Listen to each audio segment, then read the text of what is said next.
Oi, meu filho, vê só. O motivo de eu estar gravando essa aula à parte é porque, para uma melhor visualização para vocês do que a gente trabalhou hoje, tá? Foi o seguinte. Hoje não, mas no dia 3/5, tá certo? Porque aí eu vou postar o link dessa aula gravada amanhã, tá? Na terça-feira. Vê só, o motivo disso foi porque a internet ela não estava funcionando bem. O motivo em si, eu não sei, tá certo? E não foi possível compartilhar os slides que eu tinha preparado, tá? Para vocês visualizarem melhor o assunto que a gente viu, que é calor e a mudança de estado, tá? Porque nesse assunto, especificamente, a gente vê a questão da curva de aquecimento e resfriamento e a gente vai aprender a interpretar o famoso diagrama de fases, tá? Vê só, a gente já viu um pouco sobre a definição de calor e temperatura, tá? A gente estudou, tá certo, calor e as variações de temperatura. Onde nesse assunto a gente viu a questão do que? Da capacidade térmica, do calor específico e a equação fundamental da calorimetria, não é isso? Hoje, tá? Dia 3, a gente viu um pouco sobre o calor e a mudança de estado. Vê só, no geral, tá certo? A matéria ela é encontrada, tá, em 3 estados físicos. Quais são eles? Sólido, líquido e gasoso, tá certo?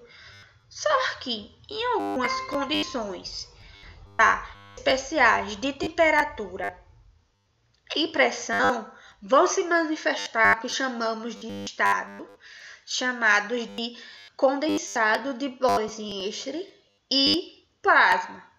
Que esses dois aí que eu citei, eles não vão ser objetos de estudos nessa nossa etapa, tá certo? De estudo da física. Isso vai ficar para outro momento, tá certo? Mas aí, só comentando um pouquinho sobre esses dois estados físicos que eu falei. É só para a gente ter uma ideia melhor do que isso, quase toda a matéria ela é visível, tá certo? No universo, certo? Só que ao se encontrar em um estado de plasma, que também é conhecido esse plasma como quarto estado da matéria, tá certo? E vai corresponder a um gás que ele é desculpa, é porque fugiu a palavra da mente, ionizado, tá certo? E globalmente neutro, tá? O que é? Mas assim, essa mudança de estado, mas o que finalmente vai mudar de um estado para o outro, tá? O que vai mudar aí é a organização das partículas, tá certo? Moléculas ou átomos, certo? Sobretudo o que a gente se refere a distância entre as partículas, tá certo? E a movimentação dessas partículas. No livro de vocês tem uma tabela que está explicando melhor a questão disso, das características, tanto no estado sólido, tanto no estado físico, como no estado gasoso. Mas levando em consideração o que eu falei para vocês, tá certo? Que vai mudar de um estado físico para o outro, referente à distância, tá? E a movimentação dessas partículas.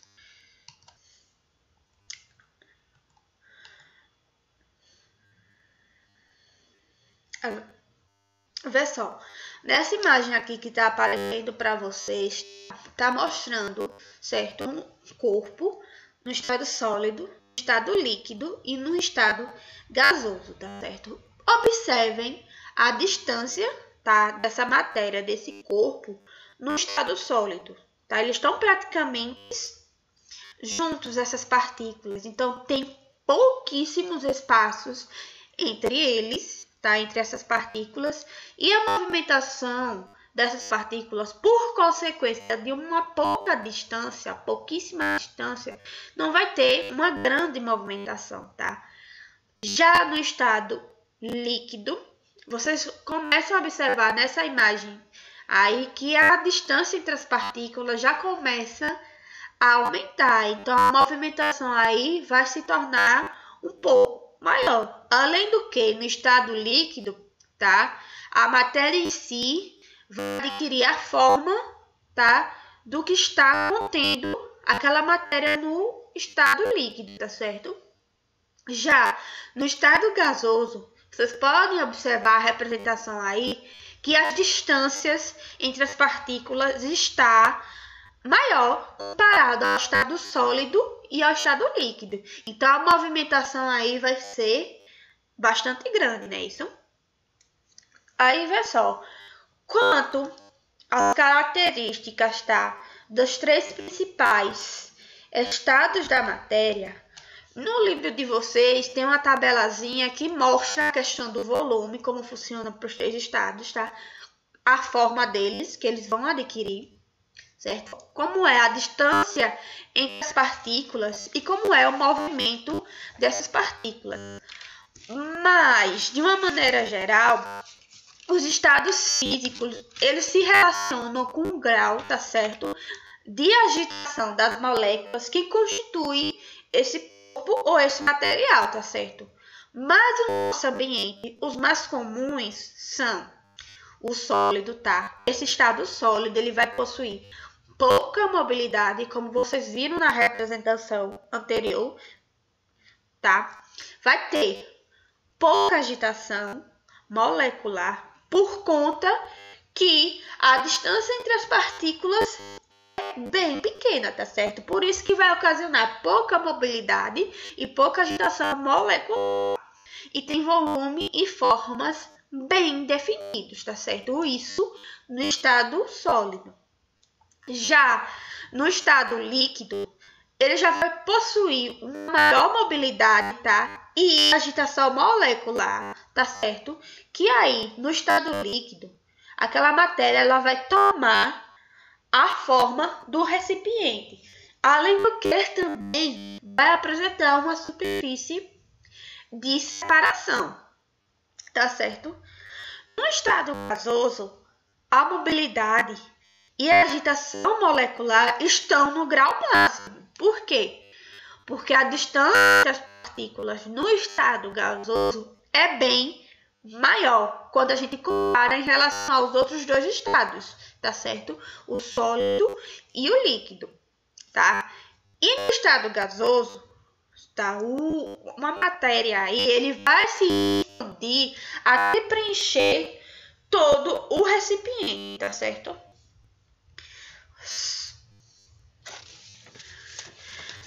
Aí, pessoal, o que me leva a falar para vocês do que significa o calor latente, tá certo? Por causa das transições entre os estados do sólido para o líquido, do líquido para o gasoso, do sólido para o gasoso e vice-versa, eles vão requerer nessa transição aí de estado energia para que ocorra a reorganização, tá certo? Dos seus átomos, moléculas ou partículas, tá certo? Então, qual vai ser? Como é que a gente obtém essa quantidade de calor necessária para que esse corpo sofra essa mudança de estado físico, tá certo? O que a gente leva em relação ao quê? Que essa mudança de estado físico, tá certo? Vai depender muito da massa, tá? Do corpo, da substância que a gente está observando essa mudança de estado físico. E é com isso que a gente entra com a definição de calor latente, tá? Porque para cada substância é constante o valor da razão, tá certo? E a quantidade de energia que está sendo fornecida pelo corpo ou para a retirada, tá? Ou para sofrer a mudança de estado e sua massa. Então, esse valor que a gente chama de calor, de energia que está sendo fornecido, é calor latente, certo? Então, o calor latente ele vai ser representado pela letra L, tá? O calor, como a gente já sabe, é representado pela letra Q e a massa pela letra M. Então, o calor latente vai ser a razão entre o calor que está sendo recebido dividindo a massa. Mas qual é a unidade de calor latente? Vê só, a unidade pode ser em joules por quilograma no Sistema Internacional de Medidas ou calorias por grama, tá certo? Que essa calorias por grama é a unidade que a gente mais utiliza hoje, tá? Por questões de prática, certo? Quantidade de calor pode ser em joules, no SI e em calorias. Lembrando que a mais usada é calorias, tá certo? E massa pode ser quilogramas, tá? No SI ou em gramas. Lembrando que em gramas vai ser a unidade da massa que a gente vai mais utilizar, tá? Aí, vê só. Dizer que o calor... Como é que a gente pode saber que o calor latente é difusão? É porque em uma determinada substância vai ser necessário um certo valor, tá, de calor para fundir uma determinada massa dessa substância, tá certo? Então, a gente chama aí de calor latente de fusão, que é representado pelo LF, tá? Então, não se espantem quando vocês verem numa questão em relação a gente pedir qual é o calor latente de fusão. A gente já está falando, já está representando o que é o LF, que a gente obtém pela mesma fórmula de calor latente, tá? L igual a Q dividindo M. Então, para vocês terem uma ideia melhor, eu vou mostrar como é a resolução, tá? Da questão 2 do livro de vocês, que está localizado na página 47, tá? Ele diz o seguinte: em um laboratório, um professor realizou 2 experimentos para fundir o alumínio, tá certo? Ele estimou que, no primeiro experimento, quando foram fundidos 20 gramas de alumínio, que já estavam a uma determinada temperatura de fusão, foram utilizados 1.900 calorias, tá certo? Anote esses 2 dados iniciais desse primeiro parte da questão, ok?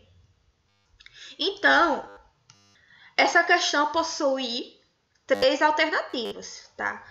Que na letra A, ele está pedindo o seguinte: no segundo experimento, certo? Nas mesmas condições que foram realizadas no primeiro, foram fundidos 500 gramas, tá, de alumínio. Considerando a estimativa do professor para o primeiro experimento, qual foi a quantidade de calor utilizada no segundo, tá? Então, como é que a gente vai obter isso? Através da fórmula de calor latente, tá? Onde primeiro a gente deve encontrar o calor latente de fusão do alumínio, que foi fornecido, que vai ser obtido no primeiro experimento com os dados que a questão forneceu. Então, qual é a fórmula que a gente utiliza? Como vocês podem ver aí na resolução da letra A, LF igual a Q dividindo M. Onde LF, que é o que a gente quer saber, que é o calor latente de fusão, vai ser igual a 1.900 calorias dividindo 20 gramas. Então, o calor latente de fusão do alumínio no primeiro experimento vai ser 95 calorias por grama. Certo? Após descobrir esse calor latente de fusão do alumínio, a gente agora, tá, vai poder encontrar a quantidade de calor necessária para fundir a massa de 500 gramas de alumínio, tá certo? Como isso? Utilizando a mesma fórmula de calor latente, tá? LF igual a Q dividindo em onde LF a gente já obteve, que é de 95 calorias por grama, tá? Igual a Q dividindo 500 gramas. A gente faz meio pelos extremos, tá? Onde a gente obtém que expressão? Q igual a 95 calorias por grama vezes 500 gramas. Corta as unidades iguais e a gente obtém o valor da quantidade de calor necessária para fundir 500 gramas de alumínio, que foi de 47.500 calorias, tá certo? Na letra B, ele está pedindo o seguinte: com os dados anteriores, calcule a quantidade de calor usada para fundir 1 grama de alumínio. Então, novamente, a gente vai utilizar, tá, a mesma fórmula de calor latente, que é LF igual a Q dividindo M, certo?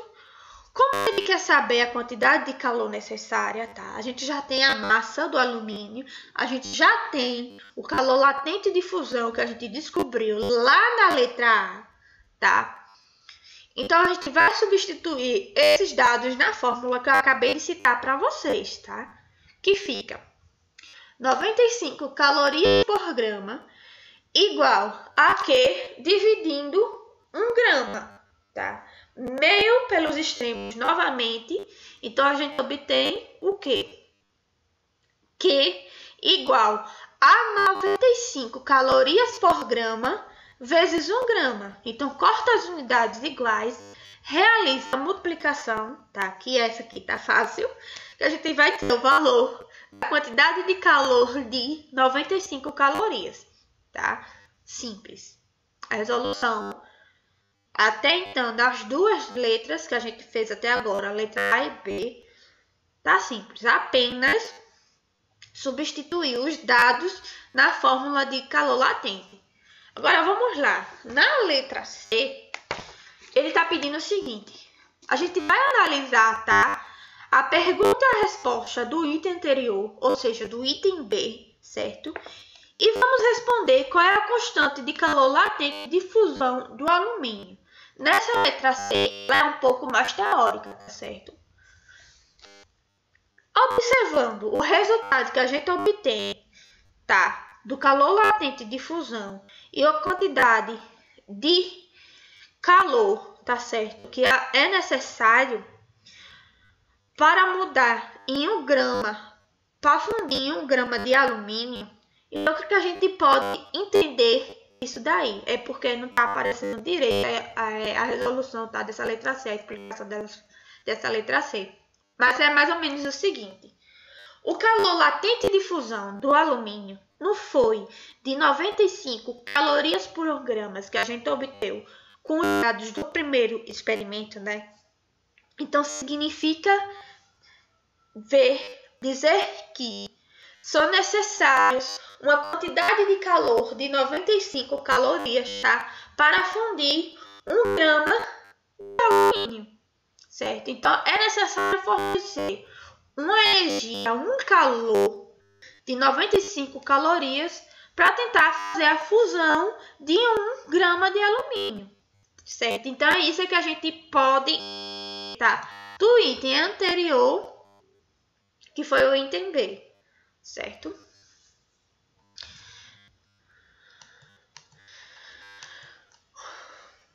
Pessoal, então agora a gente vai falar dessas mudanças de estado, como é que passa do sólido para o líquido, do líquido para o gasoso e vice-versa, certo? Esses processos que ocasionam a mudança de estado são representados aí nessa imagenzinha para vocês, que é a fusão, a vaporização, que dentro da vaporização tem a ebulição, a evaporação, a calefação, tá certo? Tem a liquefação, quando a gente está passando do estado gasoso para o líquido, e tem também a solidificação, que a gente passa do estado líquido para o sólido. Como também existe o processo de sublimação. Só que para que ocorra esses processos de mudança de estado, vai ser necessário uma quantidade de energia, tá, ou que está sendo liberada ou que está sendo absorvida. O que nos leva a pensar em dois conceitos, que a gente já estudou. Mais especificamente na disciplina de Química, que é o conceito de endotérmico e exotérmico. Então, o que é que significa um processo endotérmico e um processo exotérmico? Ele está absorvendo calor e o outro ele está liberando calor. Quando eu digo calor, é porque um está liberando energia, tá? E o outro está absorvendo essa energia, que a gente chama de calor. Então, o processo endotérmico ele é um processo que a gente absorve calor. E o processo exotérmico é um processo que a gente está liberando calor. Então, vejam aí, nessa representação que está aparecendo para vocês, o sentido dessas setas, tá? Essa seta de cima, ela está mostrando no sentido quando a gente está passando do estado sólido para o líquido e do líquido para o gasoso, onde a gente vê o processo de fusão e vaporização. Então, pelas características que vocês estão vendo aqui nessa imagem, o que tipo de processo ele é, exotérmico ou endotérmico? Veja só, como ele está passando do estado sólido para o líquido, do estado líquido para o gasoso, está sendo um processo de característica endotérmica, onde ele está absorvendo o calor. Já a seta que está no sentido contrário, onde a gente está observando que está passando do estado gasoso para o estado líquido, do estado líquido para o estado sólido, tá? Ele é um processo de característica exotérmica, onde está ocorrendo a liberação de calor. Pessoal, eu vou encerrar por aqui, tá? Porque foi onde a gente parou na videoconferência realizada lá no Google Meet, tá certo? E aí, na próxima aula, eu vou partir dessa parte aqui, da mudança de estado, onde a gente vai observar a questão da curva de aquecimento e da curva de resfriamento disso, onde a gente vai aprender também para que serve o famoso diagrama de fases, tá? Então, obrigado e até a próxima!